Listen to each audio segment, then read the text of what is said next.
Now, one of your contestations or contentions is that the MPs failed to enact a law to provide voters with access to information about political party funding. But what informs that? Well, secret party funding really poses three major threats. The first is that the entire system is subject to the appearance of corruption or actual corruption.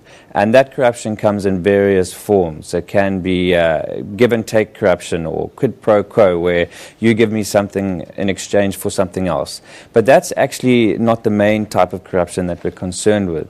What we're worried about here is access to influence, where, for example, someone can buy for 500,000 Rand a seat to the president during the policy conference. Now, overtly, there doesn't seem like there's anything wrong with that, but actually what's happening is that the entire system is being corrupt, because as an ordinary voter, I don't get the privilege of sitting next to the president during his policy conference.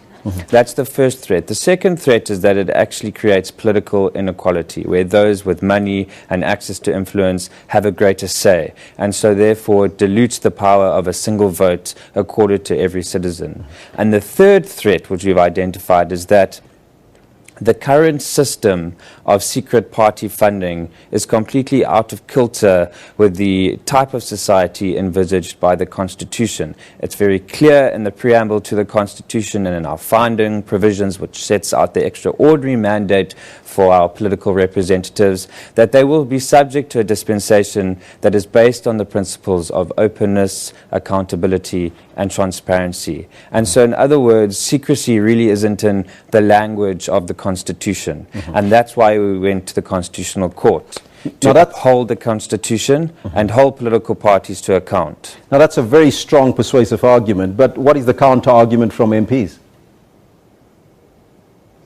Well, all political parties are united in opposing this because they have an interest in this matter, and they have failed essentially to legislate against their own interests. And that's why we've been forced to go to the courts to remind essentially Parliament and those that represent us in Parliament that they have a job to do.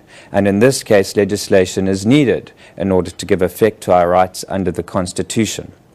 So all the parties oppose, not one of them, not even the opposition, has come to the party to say, let's reveal our sources. Well, there are one or two smaller parties that have insisted that this is the right route to go. For example, I think in previous occasions, the UDM has made representations on that score. But in this litigation, the ANC initially opposed the application, but then failed to file any affidavits. So in other words, it came to the court and said, we oppose, but then for some reason which is not clear, it failed to submit any affidavits, and so it wasn't represented at the litigation. And the DA initially opposed and then withdrew its opposition. And what we can aver from that is that they will then abide by the decision of the Constitutional Court. And although all other parties represented in the National Assembly were cited, none of the other parties indicated that they would be taking part in the